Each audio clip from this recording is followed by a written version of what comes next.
목마른 내 영혼 주가 이미 허락한 그 귀한 영생수 주여 갈망합니다. 그 약속 따라서 힘써 간구하오니 오 주여 내 기도 어서 들어주소서. 예수의 사랑 예수의 사랑 바다 물결같이 내게 임하니 영광의 물결에 온전히 쌓여서 내 영혼의 기쁨 한량없도다. 주 내게 약속한 큰 비 내려주시려 은혜의 저 구름 건너편에 떠올라 그 귀한 징조가 내게 밝히 보이니 나 힘을 다하여 주께 간구합니다. 예수의 사랑 예수의 사랑 바다 물결같이 내게 임하니 영광의 물결에 온전히 쌓여서 내 영혼의 기쁨 한량없도다. 은혜의 소낙비 지금 흡족히 내려 구원의 큰 강물 흘러 차고 넘쳐서 내 추억 모든 죄 모두 씻어버리니 나 지금 은혜를 충만하게 받았네. 예수의 사랑 예수의 사랑 바다 물결같이 내게 임하니 영광의 물결에 온전히 쌓여서 내 영혼의 기쁨 한량없도다. 다 같이 일어나서 4절 찬양하도록 하겠습니다. 그 차고 넘치는 주의 은혜의 물결 힘차게 밀려와 내게 만족합니다. 오 할렐루야로 주를 찬송하오니 내 맘의 기쁨이 항상 충만함이라. 예수의 사랑 예수의 사랑 바다 물결같이 내게 임하니 영광의 물결에 온전히 쌓여서 내 영혼의 기쁨 한량없도다.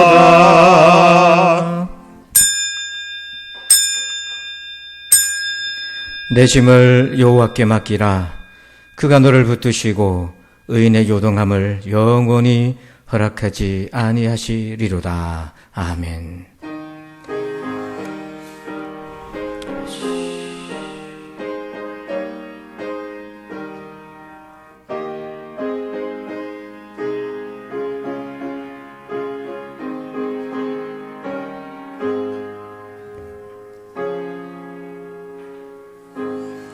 우리의 짐을 져주시는 하나님을 찬양합니다. 우리의 죄악의 짐, 인생의 짐, 사명의 무거운 짐을 져주시는 우리 하나님, 그 은혜를 어찌 갚으리이까. 오직 오늘 하나님 한 분만을 예배하오니 영광을 받아 주시옵소서. 영과 진리로 주님께 예배합니다. 오늘 우리를 만나주시고 하나님 한 분만 고백하는 복된 시간 되게 해 주옵소서. 감사하며 예수 그리스도의 이름으로 기도합니다. 아멘. 찬송가 43장을 찬양드립니다.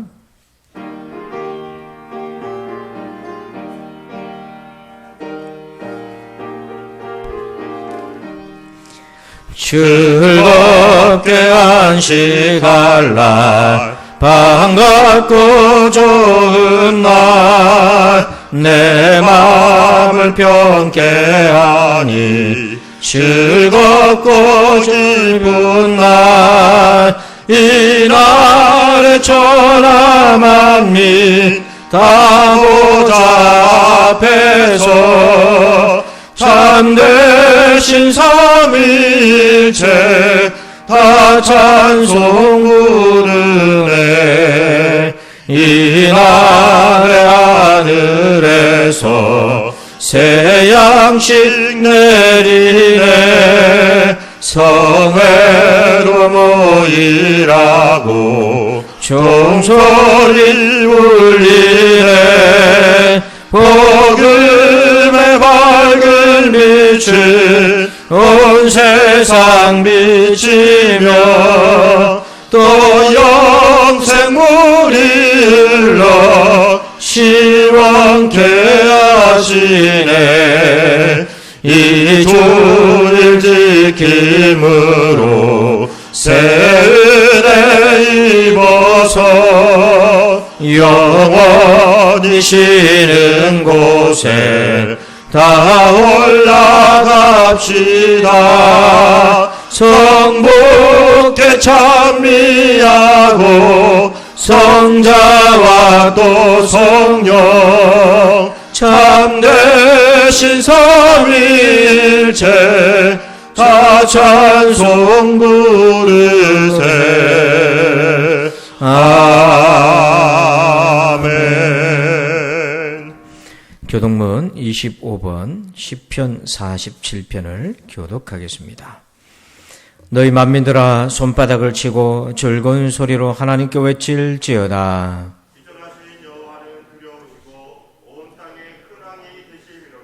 여호와께서 만민을 우리에게 나라들을 우리 발 아래에 복종하게 하시며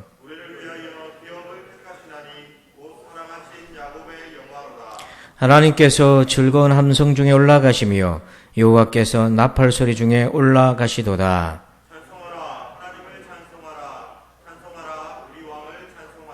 하나님은 온 땅의 왕이심이라 지혜이시로 찬송할지어다.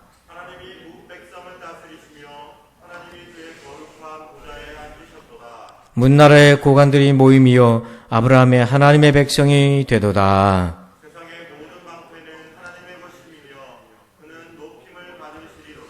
아멘. 나는 전능하신 아버지 하나님 천재 창조주를 믿습니다. 나는 그의 유일하신 아들 우리 주 예수 그리스도를 믿습니다. 그는 성령으로 잉태되어 동정녀 마리아에게 서원하시고 본디오 빌라도에게 고난을 받아 십자가에 못 박혀 죽으시고 장사된 지 사흘 만에 죽은 자 가운데서 다시 살아나셨으며 하늘에 오르시어 전능하신 아버지 하나님 우편에 앉아 계시다가 거기로부터 살아있는 자와 죽은 자를 심판하러 오십니다. 나는 성령을 믿으며 거룩한 공교회와 성도의 교제와 죄를 용서받는 것과 몸의 부활과 영생을 믿습니다. 아멘. 우리 다 함께 자리에 앉으셔서 주 여기 함께 계시네 우리 찬양 우리 처음 부르는 찬송이지만 우리 같이 한번 부르도록 하겠습니다.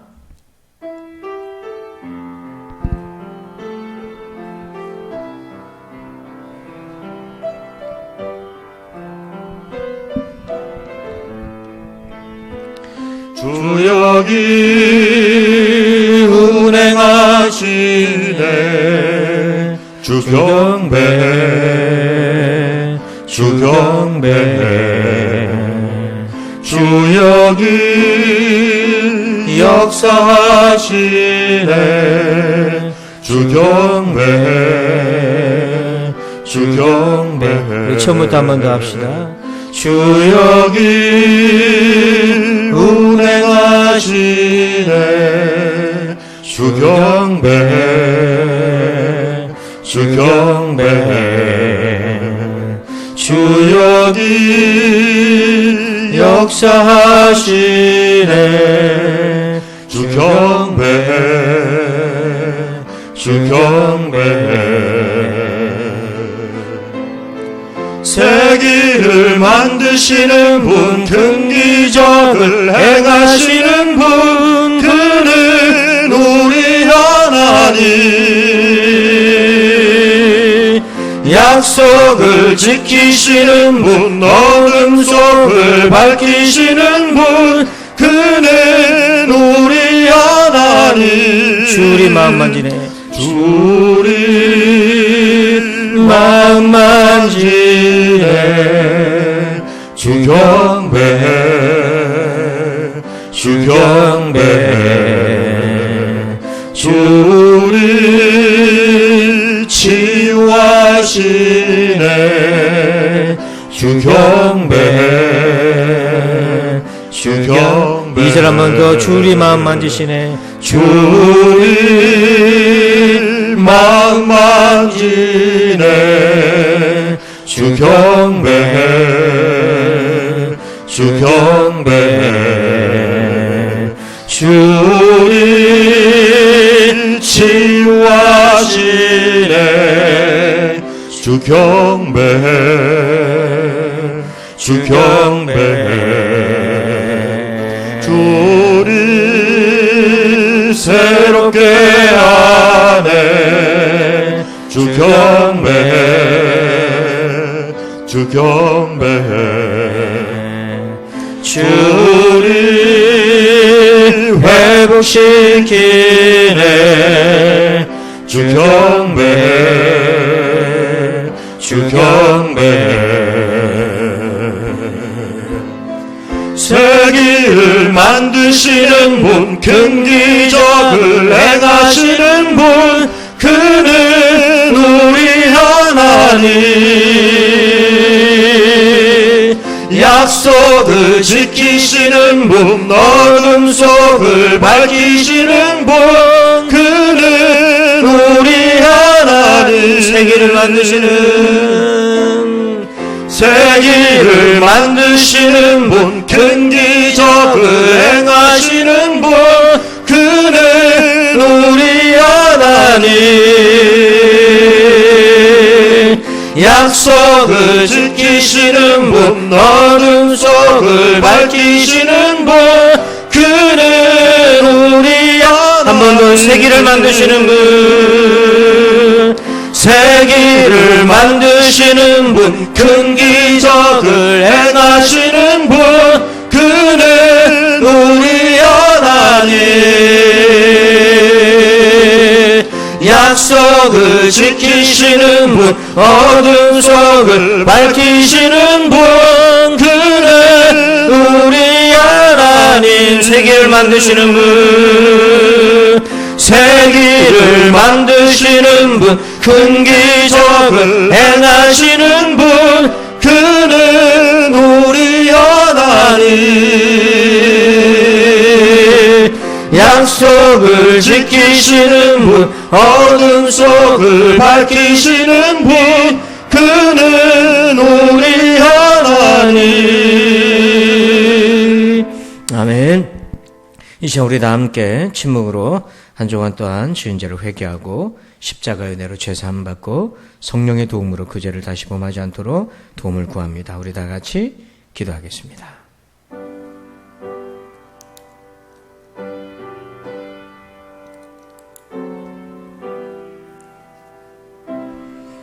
아버지요,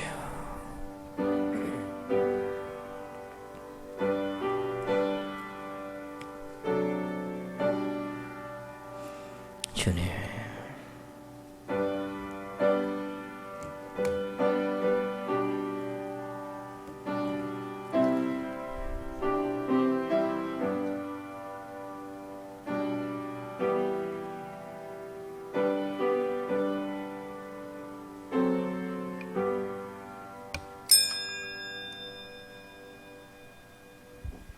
사랑의 하나님, 지난 한 주 주의 은혜 안에 살다가 주님의 은혜로 나아가는 이 시간 하나님 앞에 나오게 하시니 감사합니다. 아멘. 하나님의 사랑 안에 온전히 예배하게 하심 감사합니다. 알게 모르게 지었던 저희의 죄를 회개하오니 십자가의 은혜가 우리 안에 흐르게 하여 주시옵소서. 아멘. 부부 스승의 주일입니다. 5월 감사의 달이 되게 하시고 우리의 스승에게 감사하고 또 지금까지 했었던 우리 모든 교회와 교사들에게 하나님의 은혜로 함께하여 주시옵소서. 또 부부에게 주신 은혜도 깨닫는 시간 되게 하소서. 아멘. 이 시간 예배할 때에 사슴이 시냇물 찾아 헤매듯이 하나님을 사모하게 하여 주시고 아버지, 한마음 한뜻으로 나아가 예배했던 초대교회 공동체처럼 한마음과 한뜻으로 함께 모여 기도하며 예배하는 이 자리에 성령의 임재로 하나 되어 함께하여 주시옵소서. 아멘. 각 성도에게 필요한 큰 은혜로 함께하여 주시고 성령 하나님 한 분으로 인해 우리가 기뻐하며 만족하게 하소서. 아멘. 코로나19로 인하여서 세계 각처와 우리나라 또한 여러 고통 중에 있습니다. 이러한 때일수록 신앙의 모범이 되며 소금과 빛의 자녀로서 선한 영향을 끼치게 하여 주시고 아버지. 우리의 신앙을 코로나가 약화시키는 것이 아니라 오히려 흔들리지만 더 뿌리 깊은 나무가 되어 영적 성장이 있는 저희들 되게 하여 주시옵소서. 아멘. 이 시간 주의 말씀 듣습니다.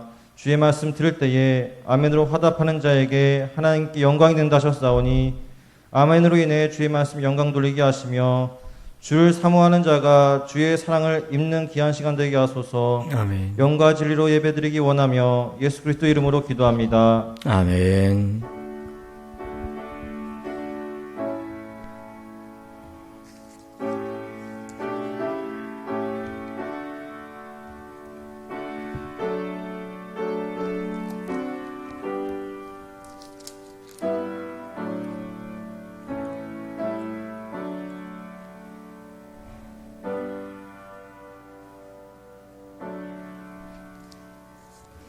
이 시간에는 교회 소식을 말씀드립니다. 좌우에 계신 성도들과 인사하겠습니다. 반갑습니다. 인사할까요? 감사합니다. 오늘은 스승의 주일 및 부부 주일로 지킵니다. 특별히 우리 교회학교 교사들 또 1년 동안 수고 많이 하고 계신데요. 여러분들께서 위해서 기도해 주시기를 바랍니다. 다음 주는 5월달 선교 예배로 함께 겸해서 드리도록 하겠습니다. 수요 예배가 정상 진행 중에 있습니다. 우리 성도들께서는 수요 예배에 함께해 주시기를 바랍니다. 우리 50주년 기념 선교지 교회 건축 나이프라쿤 선교센터 예배당 우리 진행 중에 5월달부터 이제 공사를 예정하고 있는데요. 우리 작정하신 헌금에 지금 우리 목표액의 한 80% 이상이 이제 들어왔는데요. 그래서 제가 이번 주 목요일 날 총회본부 선교국을 방문해서 건축비를 전달하고 오겠습니다. 여러분께서 나머지 계속 위해서 기도해 주시길 바랍니다. 우리 목장 공동체는 연합예배로 매주 금요일 오전 11시에 본당에서 드립니다. 그리고 오늘은 2부 예배 후에는 기간 원래가 있겠습니다. 우리 회원들께서는 함께 해 주시길 바라고요. 나머지 광고는 주보를 참고해 주시면 되겠습니다. 이 시간에는 드리신 예물을 위해서 기도하겠습니다. 이스라엘 백성을 40년 광야에서도 살아가게 하신 하나님 감사합니다. 그 주님께서 지금도 우리를 생존하게 하고 계심을 믿습니다. 그 은혜로 오늘 주 앞에 예물로 우리의 믿음을 고백합니다. 하나님, 살아가는 모든 것이 아버지의 은혜임을 고백합니다. 하나님 홀로 영광을 받아 주옵소서. 사랑 우리 성도들을 하나님 복 주시옵소서. 무엇보다도 믿음의 복 주시옵기를 원합니다. 아버지 먹고 사는 문제 때문에 하나님을 배반하고 떠나지 않도록 굳센 믿음을 더하여 주시옵소서. 우리 하나님이 책임지신다는 믿음으로 붙들어 주셔서 아버지 광야를 지나 하나님의 나라에까지 들어가는데 아버지 굳센 믿음으로 무장시켜 주시옵소서. 아버지 건강을 더하여 주시길 원합니다. 영과 혼과 육이 건강해지게 도와주옵소서. 특별히 아버지 건강한 신앙 되게 하시고 마음이 건강해지게 하시며 우리 병든 육신이 강건하여서 남은 세월에 하나님 앞에 충성 봉사하며 하나님의 사랑 이웃 사랑하는 데 부족함이 없도록 도와주옵소서. 아버지 하나님 우리의 주신 자녀들로 인하여 감사합니다. 하나님의 상급인 줄 믿습니다. 우리의 자녀들을 여호와를 경외하는 믿음의 자녀로 잘 양육하게 도와주시고 하나님 아버지의 기업으로 알아서 충성스럽게 자녀들을 길러내게 도와주옵소서. 하나님 아버지 사업의 복 주시옵소서. 직장의 일터의 복을 주시길 원합니다. 악하고 못된 것들은 틈타지 못하도록 막아주시고 어려움 당할 때 하나님 기가 막힌 도움과 지혜를 주셔서 길을 열어주시옵고 아버지 직장생활이나 사업할 때에 벽에 부딪히는 문제가 있습니까? 하나님 앞에 엎드려 기도할 때에 주님께서 놀라운 지혜로 함께하여 주시고 셈을 주셔서 돌파해 가게 하여 주시옵소서. 감사합니다. 아버지 예수 그리스도 이름으로 기도합니다. 아멘. 오늘 주시는 하나님 말씀 봅니다. 시편 1편 1절과 2절입니다.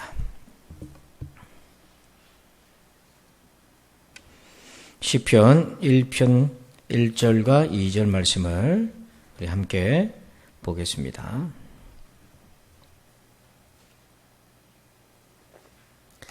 우리 같이 한 목소리로 함께 봉독하겠습니다. 시작. 복 있는 사람은 악인들의 꾀를 따르지 아니하며 죄인들의 길에 서지 아니하며 오만한 자들의 자리에 앉지 아니하고 오직 여호와의 율법을 즐거워하여 그의 율법을 주야로 묵상하는도다. 아멘. 할렐루야. 오늘은 마음 둘 곳이라는 제목으로 함께 말씀의 은혜를 나눕니다. 나치의 아우슈비츠 감옥의 생존자였던 빅터 프랭클 박사가 경험한 것인데요. 수용소 생활에는 하루 종일 사람들하고 같이 있습니다. 그런데 모든 일거수일투족이 사람들의 시선을 다 받아요. 그래서 자신도 사람들이 활동하는 걸 다 시선이 거기에 빼앗기는 겁니다.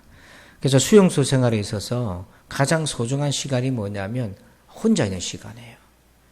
그래서 단 5분만이라도 혼자 있는 시간이 너무너무 귀한 거예요. 그래서 이분이 수용소에서 위치를 이동받으면서 딱 하루에 5분이라는 짧은 시간 혼자 있을 수 있는 시간, 그것도 화장실 주변에 혼자 있을 수 있는 시간이 주어졌어요. 그러니까 그 시간이 가장 행복하더라는 거예요. 왜냐하면 그 시간 동안만큼은 자기 마음을 보살필 수 있는 시간이 되었기 때문인 거예요. 그래서 사람은 이렇게 자신의 마음 둘 곳이 필요한 것입니다. 그래서 오늘 1절에 보면 복 있는 사람은 이라고 시작하는데요. 여러분, 복 있는 사람이 어떤 사람일까요? 물론 1절에서는 죄인들의 길, 악인의 길에 오만한 자의 자리에 앉지 않는 것이라고 얘기하지만 2절에 가서 그 결론이 나옵니다. 복 있는 사람은 어떤 사람이냐면 오직 여호와의 율법을 즐거워하여 그의 율법을 주야로 묵상하는도다. 여기서 여러분, 묵상이라는 것은 마음을 둔다는 거예요. 하나님 말씀에다가 마음을 둔다는 거거든요.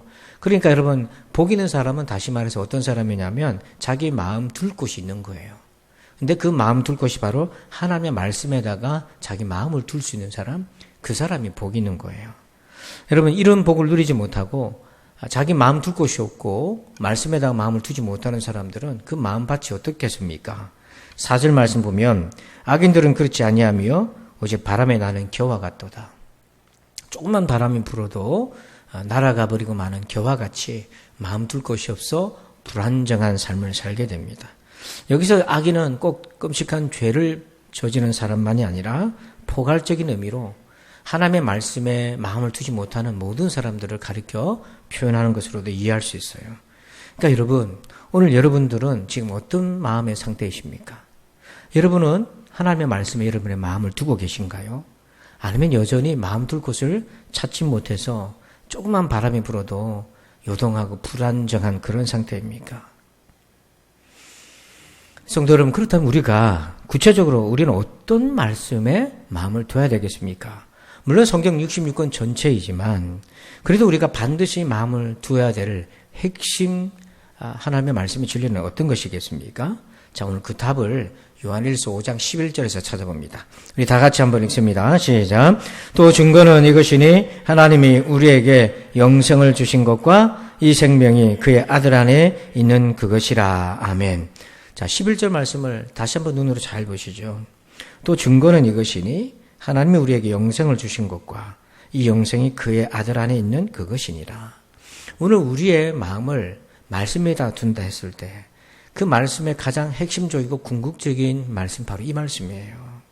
하나님이 우리에게 영생을 주셨다는 것과 그리고 이 생명이, 이 영원한 생명이 그의 아들 예수 안에 있다고 하는 것, 바로 이 말씀에 우리의 마음을 둬야 하는 것입니다. 이것이 복음이기 때문에 그렇습니다. 여러분, 그러면 실질적으로 우리가 어떻게 이 말씀에다가 마음을 둔다는 걸까요? 우리가 이 말씀에 마음을 둔다는 것은 어떤 의미가 있겠습니까? 세 가지 메시지가 있는데 첫 번째는요, 제목을 같이 한번 읽어봅시다. 시작. 하나님에게 마음을 두라. 여러분, 하나님에게 마음을 두세요. 우리가 이 말씀을 믿고 마음을 둘 수 있는 근본적인 이유가 하나님 때문입니다. 자, 9절을 다시 보면 9절 한번 봅시다. 한번 읽어볼까요? 시작. 만일 우리가 사람들의 증언을 받을진대 하나님의 증거는 더욱 크도다. 하나님의 증거는 이것이니 그의 아들에 대하여 증언하신 것이니라. 아멘. 우리가 사람들의 증언도 참고해서 어떤 결정을 하는데 하나님의 증거는 더 크지 않느냐? 예수님에 대해서 하나님이 직접 증거하셨다는 거예요. 그러니까 우리가 이 말씀에 우리 마음을 둘 수 있는 첫 번째 이유는 뭐냐면 하나님이 증거하셨기 때문이에요. 근데 여기서 증거라고 하는 단어를 주목해 보시면요, 이 증거는 어떤 의미가 있냐면 법정에서 진술하는 거예요. 법정에서 잘못된 진술하거나 틀린 거 하게 되면 위증죄를 처벌받잖아요. 이 법정에서 하나님께서 심판자이신데 잘못된 말을 하실 수 없잖아요. 그래서 여기서 증거라고 하는 거는 하나님 자신이 심판자로서 하나님께서 고백하신 거예요. 하나님께서 약속하신 거예요. 이건 틀릴 수가 없는 거예요. 그래서 직접 하나님이 증가하셨다는 거 무엇을 전제로 하는가? 자, 10절 말씀 보니까 우리 한번 읽어볼까요? 시작. 하나님의 아들을 믿는 자는 자기 안에 증거가 있고 하나님을 믿지 아니하는 자는 하나님을 거짓말하는 자로 만드나니 이는 하나님께서 그 아들에 대하여 증언하신 증거를 믿지 아니하였음이라. 아멘. 중간에 보면 하나님을 믿지 아니하는 자는 하나님을 거짓말하는 자로 만든다. 이런 말씀이 있어요. 여러분, 하나님은 거짓말을 하실 수 있어요, 없어요?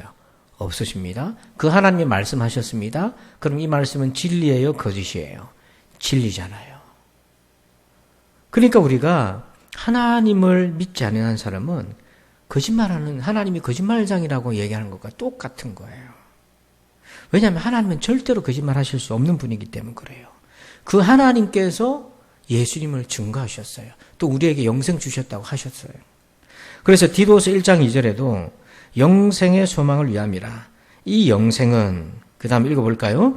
거짓이 없으신 하나님이 영원 전부터 약속하신 것인데, 이 영생은 거짓이 없으신 하나님이 영원 전부터 약속하신 거라고 되어 있어요. 또 히브리서 6장 18절을 우리말 성경으로 번역해서 옮겼는데 거기 한번 읽어볼까요? 시작. 하나님께서는 약속과 맹세하심에 있어 거짓말하실 수 없습니다. 그렇기 때문에 우리가 하나님이 증거하신 것을 믿지 않는 건 하나님이 거짓말하는 것과 거짓말하는 분이라는 주장하는 것과 똑같다. 그래서 우리가 하나님을 믿는다면 하나님의 증거도 당연히 믿어야 되는 것인데, 그래서 오늘 우리가 이 말씀에 마음을 둘 수 있는 것은 하나님이 증거하셨기 때문인 거예요. 그래서 여러분, 오늘 사람들에게는 우리가 마음 두기 어렵잖아요. 그런데 하나님은 거짓말 하실 수 없는 분이에요. 그분의 말씀은 진리예요. 그 하나님의 속성을 바라보면서 여러분 하나님께 마음을 두시길 바랍니다. 두 번째로요. 이번 제목을 볼까요? 시작. 영생의 마음을 두라. 자, 11절을 한 번 더 읽어봅시다. 시작. 또 증거는 이것이니 하나님이 우리에게 영생을 주신 것과 이 생명이 그의 아들 안에 있는 그것이니라. 여러분, 하나님께서 우리에게 뭘 주셨다고 되어 있습니까? 영생 주셨습니다. 믿으시길 바랍니다. 그러니까 하나님이 우리에게 영생을 주셨다고 해요. 여러분, 이게 얼마나 놀라운 말씀입니까? 인간은 늘 마음이 빼앗기는 것이 있어요. 그게 바로 죽음입니다. 사실 인간에게는요, 인간 안에는 죽음을 이길 만한 것이 없습니다. 그래서 수시로 죽음의 마음이 빼앗기게 돼요. 그러니까 사람이 마음을 죽음에다 마음이 빼앗기면 삶이 어떻게 됩니까? 크게 두 가지 증상이 나타나요.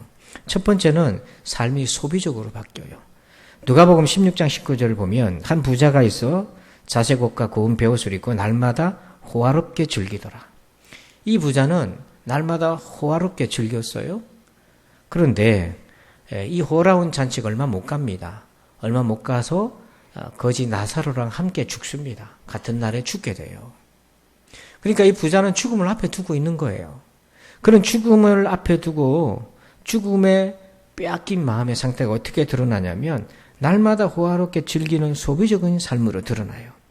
여기 호화롭다라고 하는 헬라어 단어는 뭐냐면 소모적이다, 소비적이다, 이런 의미를 담고 있어요. 이 단어는 오직 누가복음에만 등장하는 예외적 표현입니다. 다른 구절에서는 이 호화롭다는 표현이 잘 등장하지 않아요. 그만큼 죽음의 마음이 빼앗긴 사람은 그 불안한 모습 때문에 삶을 소비적으로 살아간다는 거예요. 여러분, 전 세계에서 네 번째 부자로 알려져 있는 빌 게이츠, 이분이 이제 이혼했다는 소식이 전 세계에 유수가 되죠. 이 사람이 이혼을 했든 말든 그게 우리랑 무슨 상관입니까? 많은 워낙에 화제 인물이니까 또 사람들이 이목을 끌려고 유수화 시켰는데요. 가만히 보니까 왜 그랬나 관심을 가져보니까 겉으로는 자선가, 성공한 기업가, 세계 네 번째 부자, 그리고 인류 공원에 이바지한 사람. 이분이 뒤로 자선 사업을 많이 합니다. 자기 재단을 만들어서. 그런데 그를 가까이에서 취재한 전기 작가의 말에 따르면 그렇게 종욕적이었다는 거예요. 그러니까 겉으로는 지식인의 삶의 모습으로 연출되어 있지만 보이지 않는 곳에서는 그렇게 소비적이고 정욕적인 삶을 살았다는 거예요. 그럴 수밖에 없는 것은 죽음이라고 하는 엄연한 현실 앞에 그걸 극복 못하기 때문에 죽음의 마음을 빼앗기는 거예요. 마음 둘 곳 없는 사람이 선택할 수 있는 삶이라는 것은 바로 소비적인 삶이라고 하는 것입니다. 또 하나 죽음의 마음이 빼앗긴 사람, 죽음의 마음이 빼앗긴 사람의 삶이 나타나는데 누가복음 12장 19절을 읽어봅니다. 같이 읽어볼까요? 시작. 또 내가 내 영혼에게 이르되 영혼아 여러 해 쓸 물건을 많이 쌓아두었으니 평안히 쉬고 먹고 마시고 즐거워하자 하리라 하되 아멘. 이 사람도 나사로랑 같은 동네에 있었던 부자랑 비슷합니다. 끝에 보니까 먹고 마시고 즐거워하자. 소비적인 삶을 사는 거는 똑같아요. 그런데 한 가지 주목할 부분이 뭐냐면 그 해에 대박이 났습니다. 그래서 돈을 많이 벌게 됐고 곡식을 많이 창고에 쌓아두었습니다. 그 다음 그가 뭐라고 얘기하냐면 이제부터는 평안히 쉬고 먹고 마시자 이렇게 얘기합니다. 여기에 평안이라고 하는 이 실체를 잘 보면 이 평안은 하나님이 주신 평안이 아니에요. 이 평안이라고 하는 헬라 단어는 어떤 의미가 있냐면 우리가 흔히 얘기하는 거 있잖아요. 휴식, 휴가 이런 의미인 거예요. 휴식이라는 거예요. 안식이 아닌 거예요. 휴식은 내가 고된 노동을 잠깐 멈추는 겁니다. 일 안 해도 편하게 살 수 있는 거 그걸 잠깐 쉬는 걸 휴식이라 하고 안식은 뭐냐면 내가 하나님 안에 있음으로 인해서 오는 평안인 거예요. 이 안식은 육체적으로 고달프나 병이 들어나 어떤 환경이든 이 안식은 누릴 수 있는 거예요. 왜냐하면 안식의 조건은 하나님이시기 때문에요. 근데 휴식의 조건은 보시다시피 쌓아둔 많은 물질, 또 우리가 모아놨던 재산들 이런 것들인 거죠. 여러분 이게 물질로부터 평안을 주게 하기 때문에 물질은 우리에게 일시적인 휴식만을 제공할 뿐 영원한 생명으로부터는 평안을 줄 수가 없어요.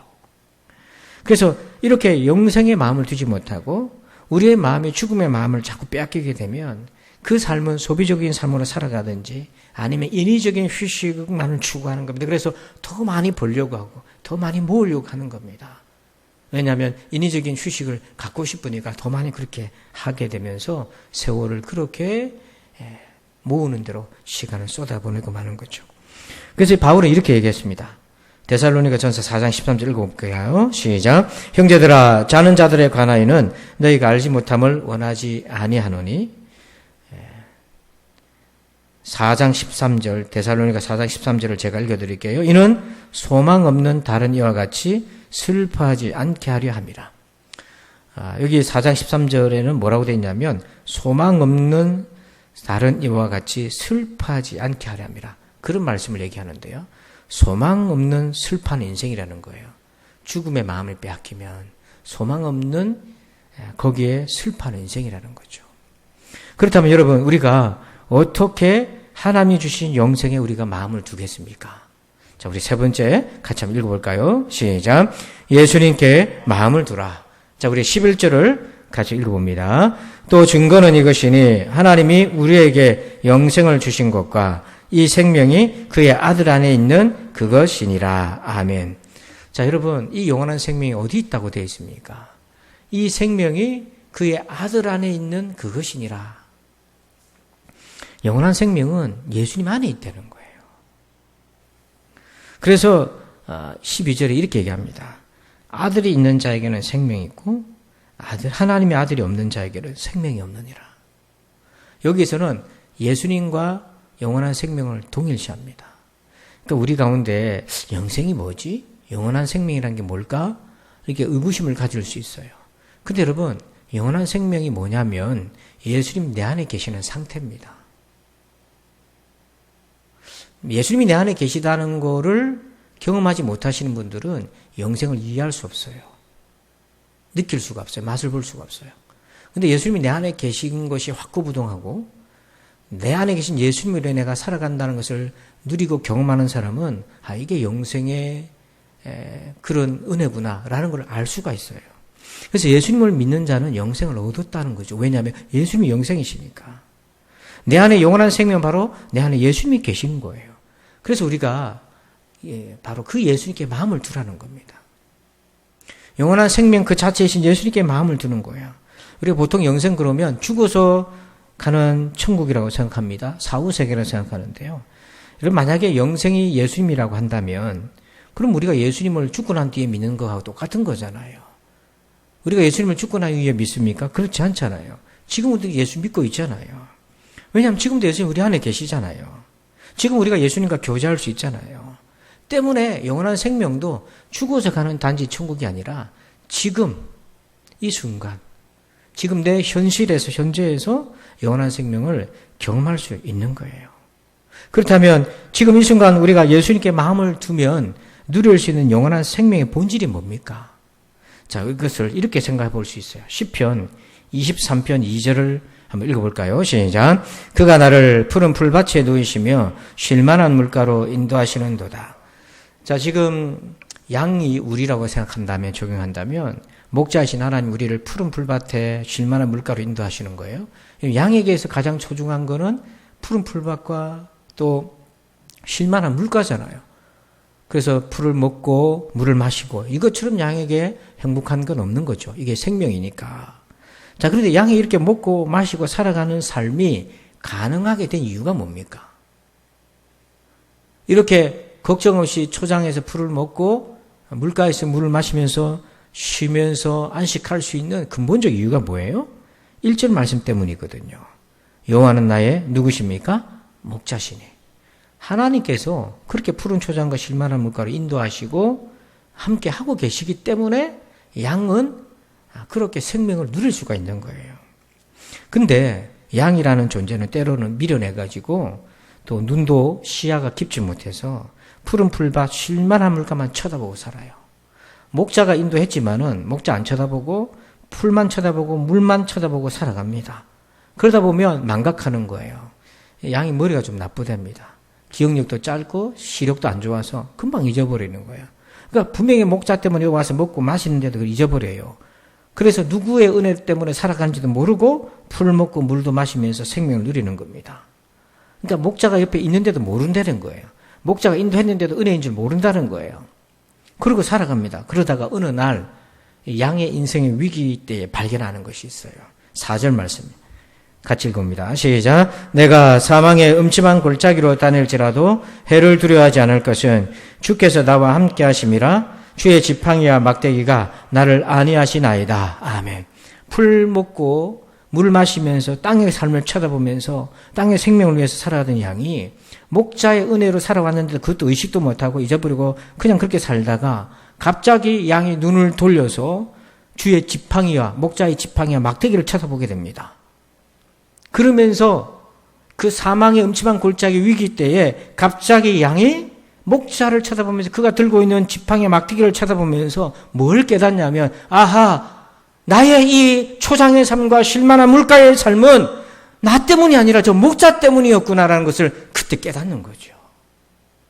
사망의 음침한 골짜기에 지날 때 그때 비로소 이 양이 눈을 들어서 주의를 한기해서 두려우니까 목자를 쳐다보면서 아, 내가 여기까지 올 수 있었던 거 그거는 바로 목자의 은혜였구나.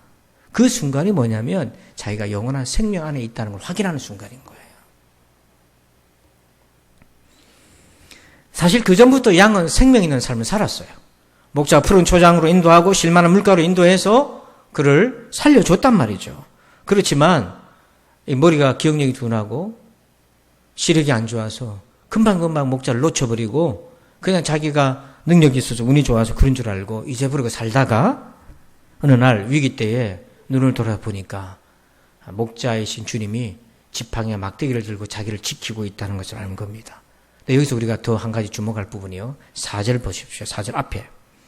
언제 목자의 지팡이와 막대기로 자기가 보호받고 있다는 걸 알게 됩니까? 사망의 골짜기인 거예요. 여러분, 죽음이라는 것이 우리의 마음을 빼앗으려는 그 순간에 양은 목자가 가지고 있는 생명을 알게 되는 거예요. 이 생명은 내게 있는 것이 아니라 저 목자에게 있구나. 그거를 발견하게 되는 것입니다. 그것이 바로 예수 그리스도께서 양을 위해 죽으시고 부활하신 그 십자가 부활의 사건인 거예요. 그걸 통해서 양은 비로소 깨닫는 거예요.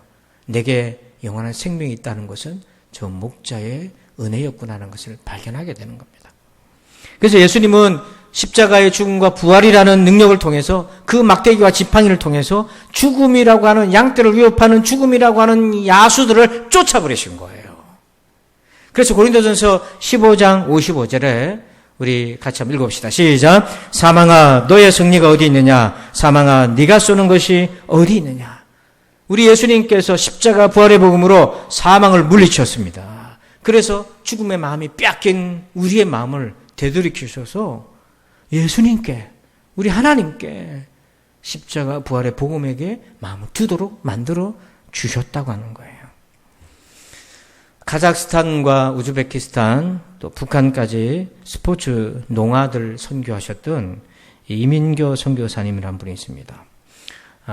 이분이 이제 부인은 약사이십니다. 부인은 약사인데 이분이 이력이 특이해요. 원불교에 심취해서 있다가 소록대에 들어가서 그렇게 나병 환자들과 평생 살겠다고 들어간 사람인데 거기서 원불교를 전파한 거예요.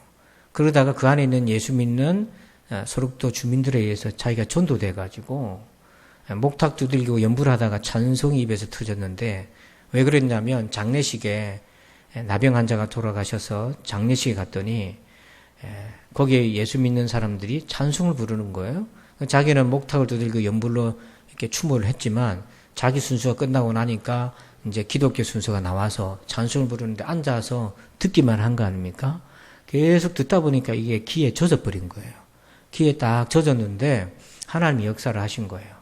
이번에 캄캄한 불당에서 혼자서 목탁을 두들기는데 나무아부타불로 해야 되는데 그 입에서 찬송가, 장례식에 불렀던 찬송가가 자기 입에서 나오기 시작한 거예요. 멈출 수가 없는 거예요. 이게 안 하려고 안 되는 거예요. 그러다가 성령께서 임하면서 그날 거기서 방언받고 성령받고 완전히 뒤집어져서 그가 초자연적으로 하나님을 믿게 된 거예요. 그래서 선교의 사의 삶을 살게 되는데 부인은 신앙이 격차가 있어가지고 틈이 있어서 동의가 쉽게 안 되는 거예요. 그런데 자기 남편이 변화된 건 분명히 자기가 확신하고 같이 교회도 다녔어요. 근데 선교는 또 다른 얘기잖아요. 그래서 남편이 이제 어떻게 설득을 시켰냐면 나 먼저 가서 할게. 자네가 동의가 되면 따라오면 되고 좀 기다려 줄 수 있다 자기가. 근데 선교사님이 혼자 카자흐스탄 가서 농아들하고 수화로 선교하고 스포츠 선교하는데 선교가 잘 됐어요. 근데 너무 힘든 거예요 혼자 하기가. 그래서 부인의 조력이 필요한 거, 도움이 필요한 거예요. 근데 부인한테 설득을 하니까 부인이 약국을 운영하는데 이 약국의 수입 가지고 선교도 하고 자식 공부도 시키는데 이걸 정리하고 가야 되니까 쉽지 않은 거예요. 그러니까 남편이 어디까지 강하게 얘기했냐면 만약에 당신이 안 따라오면 이혼을 하서라도 내가 가겠다. 이런 태세로 실제로 그렇다는 건 아니지만 그런 정도로 강하게 얘기한 거예요. 그래서 부인이 흔들려서 기도를 하기 시작한 거예요. 왜냐하면 약국을 포기하고 거기에 소유입과 소득도 다 포기하고 여러분 약사라는 삶이라는 건 그래도 살 수 있는 여유가 좋은 직업이잖아요. 그 모든 걸 포기하고 가야 되잖아요. 근데 자기 그런 믿음이 안 서는데 어떻게 하나. 그래서 한참을 기도합니다. 하나님 확신을 달라고. 정말 천국 복음이 진짜라면 내가 어떻게 살아야 되겠습니까? 막 기도를 했는데 기도하는 과정에 성령께서 성경 말씀을 딱 생각나게 해주시더라는 거예요. 성령님은 말씀을 생각나게 하시잖아요. 마태복음 13장 44절 말씀이 딱 생각이 났는데요. 천국은 마치 밭에 감추인 보화와 같으니 사람이 이를 발견한 후 숨겨두고 기뻐하며 돌아가서 자기의 소유를 다 팔아 그 밭을 사느니라. 보니까 천국에 보니까 비유가 밭에 보화가 있는데 그게 너무 귀해서 자기 소유를 다 팔아서 그걸 샀다는 거 아니에요. 지금 자기 약국 정리하고 가야 되잖아요. 근데 가만히 보니까 이 밭에 감춘 보화가 뭐지? 하고 기도하는데 딱 깨달아진 게 뭐냐면 그 밭에 감춘 보화가 예수님이라는 것이 확 깨달아진 거예요. 그래서 그 순간 확신이 딱 들어오고 너무너무 마음이 기쁘더래요. 그러면서 이제 자기가 모든 걸 버리고 자기가 누려왔던 삶을 버리고 예수님을 전하는 삶, 이것을 위해 우리 남편이 갖고 나도 앞으로 이렇게 살아야 되겠다 하는 믿음의 결단이 거기서 생긴 거예요. 그래서 예수님이 천국 부활하는 사실을 발견하고 난 다음부터 그렇게 수입이 좋고 안정적이었던 약국을 싹 정리하고 남편 따라서 선교하러 가게 됐어요. 여러분, 팀 켈러 목사님은 죽음에 관해서 현대인들이 죽음의 마음을 빼앗기게 된 네 가지 이유를 얘기를 했는데, 첫째는 발전된 현대 의술 때문에 사람들이 착각을 한다는 거예요. 마치 안 죽을 것처럼 앞으로도 살 수 있을 거라는 착각을 한다는 거예요. 두 번째는 영원한 것이 아니라 현세에다가 의미를 두고 여기서 목적을 찾고 만족을 두기 때문에 죽음 너머를 바라보지 않는다는 거예요. 그리고 세 번째, 죽음이라는 걸 싫어서 부정하려다 보니까 끝에 오히려 인생이 허망한 의미로 흘러가더라는 거예요. 그리고 네 번째는요, 죽음을 더 이상 죄의 결과를 보지 않고 그냥 자연의 현상으로 이해하면서 사람들 마음속에 죄라는 단어가 없어지고 죄책감이라는 단어도 사라지니까 용서와 하나님의 심판이라는 것들이 다 사라져버리대요. 근데 웬일입니까? 마음은 불편한 거예요. 마음은 죄책감이 있는 거예요. 해결할 방법이 없이 그렇게 맴돌고 방황하는 인생, 그래서 인생이 더 괴롭게만 됐다는 거죠. 한마디로 말해서 마음 둘 곳이 없는 인생이 돼버렸다는 거예요. 성도 여러분, 복 있는 사람이 어떤 사람입니까? 마음 둘 곳이 있는 사람인 거예요. 그 어디다 마음을 둡니까? 여러분 어디에 마음을 두고 있습니까? 요한일서 5장 11절. 또 증거는 이것이니 하나님이 우리 안에 우리에게 영생을 주신 것과 또 이 생명이 그의 아들 안에 있는 그것이니라. 여러분, 이 말씀에 여러분의 마음을 두시기를 주의 이름으로 축복합니다. 기도하겠습니다. 아버지 하나님, 감사합니다. 오늘 나의 마음을 어디에 두고 있습니까? 오늘 나의 마음은 어디에 있습니까? 마음 둘 곳이 없어 불안정하고 방황하는 우리가 아닌지요. 오늘 이 말씀을 받습니다. 복 있는 사람은 하나님의 말씀을 즐거워하여 묵상하는 사람, 거기에 마음을 두는 사람, 그 말씀이 바로 하나님 우리에게 영생을 주셨다는 것과 그리고 그 생명이 그의 아들 예수 그리스도 안에 있다는 것, 하나님 이 말씀에 우리의 마음을 두면서 남은 세월을 하나님 앞에 살아가게 하여 주시옵소서. 감사하며 예수님의 이름으로 기도합니다. 아멘. 우리 다 함께 자리에서 일어나십니다. 송영 1장을 찬양 드리겠습니다.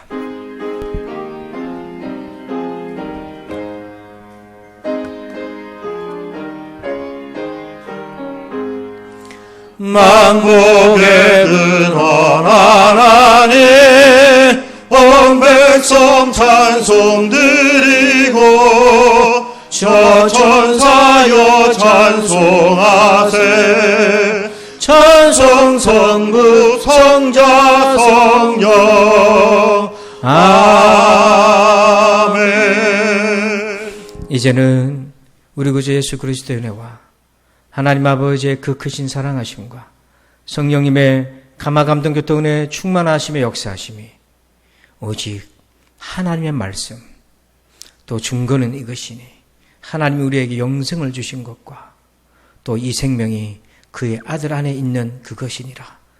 이 영원한 생명에 마음을 두길 원하는 우리 모두들 위해 이제부터 영원토록 함께 계실지어다. 아멘.